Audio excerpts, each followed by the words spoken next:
So that's why I say I don't really care about the number. I'm paying my card off in full at the due date, and really, I'm not even gonna spend what I know I can't pay back. You know what I'm saying? Yo, what's happening, man? We back, all right? Episode 12. We finally back. I know it took a little minute. My apologies. I had to get myself together. But this is 83 Finance, man. We on the road to financial freedom, all right? And this is episode 12, all right? We're gonna talk about how to use a credit card the proper way. The proper way. Because there's only one way. Well, it's only one reason why you should be using a credit card, in my honest opinion. And that's to build your credit. All right. A lot of people think you use it to just spend the money. They think it's an extension of your money. That's not the case. All right. You have to pay it back. Of course, it's money that's right there, and you're able to spend it, but you have to pay it back. And with that being said, I do want to say, if you can't afford to pay it back, don't even spend it. For real, don't even spend it. It's not even worth it, and that's one of the quickest ways to get into debt. Bad debt, and that's the one we want to avoid. We got good debt, we got bad debt. Not paying off your credit card and letting that interest build up, that's bad debt. All right, so that's it. That's the disclaimer. And always do your own due diligence, your own research, no matter where you get your financial information from. All right, because you always want to get a second opinion, and you always want to make sure it's factual. All right, everything you're hearing is factual, and it's legal. All right, I ain't gonna lead you wrong or tell you to do nothing crazy. This is crazy stuff out here, man, for real. So that's the purpose of using a credit card, to build your credit. All right, no other reason. And you know, some people, they think they don't fool with credit. They're like, I don't need no credit, I don't need no loan. Cash is king, and that's cool. If that's your livelihood and it's working out for you, cool. But this is for the people that want to build their credit, because eventually you want to get a mortgage or an auto loan. All right, so that's really it, man. That's the purpose of using the credit card. That's it. So, and now we're going to talk about how to apply for a credit card. So essentially what you want to do, it's simple. You know, you just look up credit cards, but you gotta work in your favor. Credit cards with a low annual fee, credit cards with a low interest rate, credit cards with good perks, and we're gonna get into all that. All right. So when you apply for a credit card, that's what you're looking for, and start off with whatever bank that you like or whatever bank you're already with, because you may already have a relationship with Wells Fargo, or Bank of America, or Chase. You may already have a relationship with one of those banks or financial institutions or credit unions or whatever. So, you know, start off with that. What bank do you like? What card have you heard about that you really like? And, you know, all that good stuff. You just do some fishing, all right? And then when you apply for it, they're going to get information like your name, your address, social security number, and your income. And they use this information really to determine what they want to give you as far as your credit limit and all that good stuff. So that's why you give them that information. And remember the three things I just mentioned. You want to look for the annual fee. You want to look at the interest rate, and you want to look at the perks of having that card. All right, now the annual fee is just what it says. Each year, most cards will charge you an annual fee just for having a card, because this is how the banks make their money, from fees and interest rates and interest charges. That's how they make their money from the card. So annual fee each year, they're gonna say, okay, we're gonna charge you $100 for having this card, or $50 for having this card, or $400. But you got some cards that don't even charge annual fees. So that's something to consider when applying for a credit card. Then you got interest rates. All right. Now me, I'm not gonna say don't listen to me, but this is just my personal preference. Me, I don't really care about this number because I plan on paying my card off at the due date. All right. Whenever that due date is for that card, I plan on paying it off. I ain't got time to play with you. You know, you're not gonna charge me, because the interest rate, man, I think the average is like 25%. Now, you can get something lower than that, but 25% on top of whatever you owe, man, it adds up pretty quick. So that's why I say I don't really care about the number. I'm paying my card off in full at the due date, and really, I'm not even going to spend what I know I can't pay back. You know what I'm saying? But that's a number to consider for real. Get a good interest rate. That way, it won't compound on you too bad. You know what I'm saying? And then you got the perks. What are the perks of having this card? Now you got some cards, it's like they got a cash back feature. A lot of cards have cash back. You know, it might be 1% cash back, 1.5, 2, or 2.5%. So essentially what it is, you'll go to a restaurant or a retail store or whatever, or even a hotel, and they'll give you a small percentage of that money back, and they'll set it to the side. And it accumulates over time. Like, it's a very small percentage, and you may think it's not a lot, but it accumulates over time, and they set it to the side. Like, one time, I looked at mine, because they'll set it to the side and put it inside something called rewards and cash.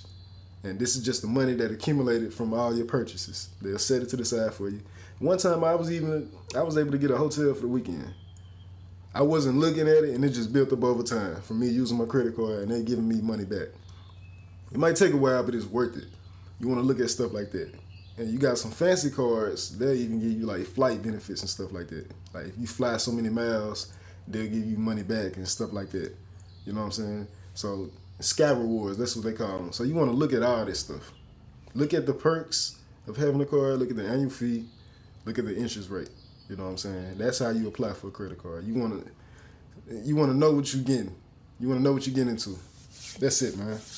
And then once you get that card, this is how you use it.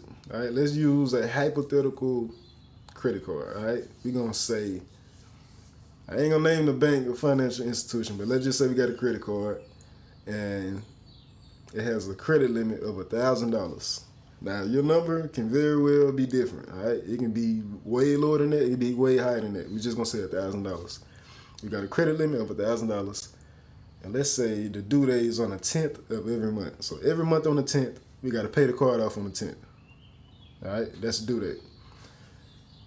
35% of your credit score makeup is payment history. And this can be your car, your mortgage, and credit cards. But specifically, we're talking about credit cards. Pay your bills on time. Whenever your due date is to pay something off, pay it on time. That's 35% of your credit score makeup. So just imagine you make a late payment or you don't even pay on time, they're going to dock you for that, man. And your points can drop dramatically as far as your credit score. So pay your bill on time. All right? So that's the due date on the 10th, right? Now, from the 10th until about 7 or 8 days after that, this is your statement date. This is what the lenders are looking at. They're looking at how you spending within these 7 days or 8 days. So from the 10th until about the 18th, you don't want to use over 10% of your credit limit. So remember, we got a credit limit of $1,000. You don't want to use over $100 within that 7-8 day range. And this is your utilization, right?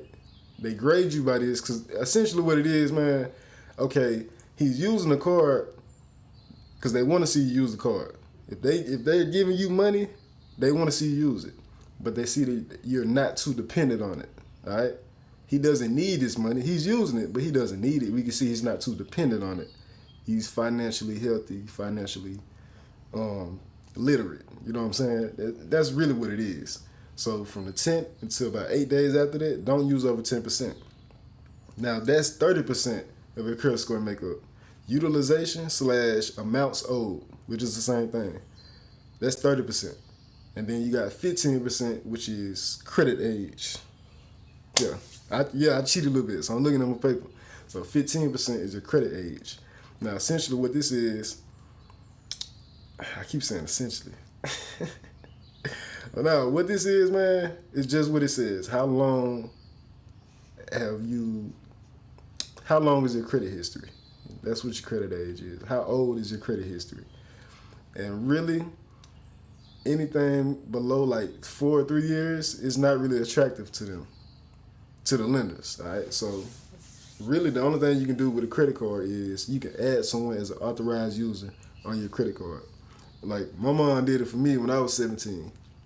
Like one of her cards, it was already a few years old, and she just added me as an authorized user. And so my credit age moved with that credit card. So even though I didn't have any credit, when she added me as an authorized user, I had like 3 or 4 years of credit age already because she added me on one of her cards. So you can go to a close family member, a close friend, someone you know is financially healthy, and you say, hey, my credit age is not where it's supposed to be. I'm just wondering, can you put me on one of your cards as an authorized user so you can boost my credit age? And so that's how you finesse it right there. It's so many loopholes and stuff that you can do to, make your financial status a little better. And, that's completely legal and it's nothing to do with it. You know what I'm saying? That's how you boost your credit age. And then 10% of your credit score makeup is credit mix. Credit mix. You know what I'm saying? Now, what this is, I was about to say essentially again. So what this is they look at your credit profile and they see all the accounts you have. Really what they want to see is, okay, he has a mortgage. He has a car loan. He has 2 or 3 credit cards. Stuff like that. He may have a short-term loan and a long-term loan and stuff like that. That's what they want to look at. So I know a lot of people don't have a mortgage, but you might have a car loan and you will have 2 or 3 credit cards, and that's okay, So with the credit mix, so me personally, I have 4 credit cards. Yeah, I have 4 credit cards. You can get away with 2. Honestly, man, you can get away with 2 credit cards as far as your credit mix. This is going to help your credit mix having multiple credit cards. So another reason why having multiple credit cards is good is because, let's say, remember on the 10th, we paid off our credit card. All right, so from the 10th to the 8th, from the 10th into the 18th, remember we can't use over 10% of the credit limit. So when I reach that 10% mark within those 7 days, I'm like, dang, I can't use that credit card no more. Boom, now I'm gonna rotate and I'm gonna use my other one. And you rinse and repeat. All right, you pay your bill on time, and within that 8-day range after the due date, don't use over 10%, and you can be using your other card. So now you have 2, 3, 4 different cards, and you boosting your utilization rate, you paying it off on time. So you paying it off on time, that's helping with your payment history, 35%. Within that 8-day range after the due date, you don't use over 10%, and that's going to help your utilization, which is 30%. And then you have, let's say you're on somebody's credit card as an authorized user, that's going to help out your credit age, which is 15%. And then you have 2 or 3 credit cards, maybe even 4, and that's going to help your credit mix, all right? And then the last 10% of your credit score makeup is inquiries/new credit. So what this is, they're seeing how often you're applying for new credit. That's really what it is. And you have something called a soft pull and a hard pull, or a hard inquiry and a soft inquiry. Now, a hard inquiry is when you go to the dealership and they pull your credit 15 times, trying to get you a bank to lend you that loan, which is a way around it. You can really go to the bank and say, hey, I got this car, it's like $30,000. I want to get a loan from y'all so I can get this car. You really want to go to the bank yourself. That's how you can get away with that, because they're going to try to pull your credit as many times as they can, especially if your credit is a little lower. They're going to do a hard pull. That's what's going to hurt you. Then you have a soft pull.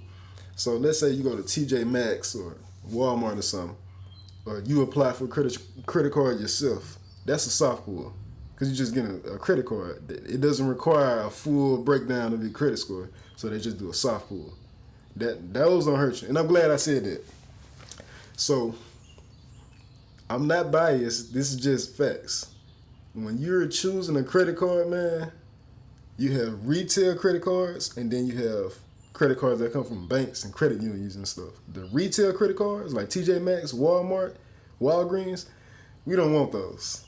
So when you go to the cashier, and she's like, "Oh, would you like to apply for this credit card?" No, ma'am. No, sir. Yeah, we don't want those. They're too strict. They will decrease your limit if you don't use it enough. You know what I'm saying? And then it's hard trying to get a credit increase with those. You know what I'm saying? It's some like that with banks, but most of the retail credit cards, that's how they are. The banks and the other financial institutions, those are the cards we want. Chase, Wells Fargo, Amex, you know what I'm saying? Stuff like that. We want those credit cards from the banks and credit unions. Retail cards, they'll do the job, but you're better off with the banks and credit unions. And that's 10% right there. The new inquiries. No, new credit/inquiries. That's the last 10%. You know what I'm saying? How often you're applying for credit. Because they're going to look at it and be like, man, this dude pretty desperate. He keep applying for credit and stuff. But it's not going to hurt you with credit cards. Just don't do it when you first start out. When you first start out and you're building your credit, start slow. and then you can get into it. But yeah, man. So I hope I didn't fail y'all, and I hope y'all pulled out a pen and paper because that was a lot of information for real. I hope I ain't skipped nothing. So yeah. So after watching this video, you should know what a credit card is, what's the purpose of it, how to apply for one, what to look for, how to use it, and now you know a little bit more about, you know, credit scores and stuff like that. So that's what I was teaching, man. And if you don't understand, I definitely failed. So just like, comment, subscribe. Let me know how I did, man. Hopefully you learned something new. But yeah, man, this is episode 12. We on the road to financial freedom, baby. And you know what I'm saying? We gonna keep this thing rolling. So I'm gonna see y'all next week.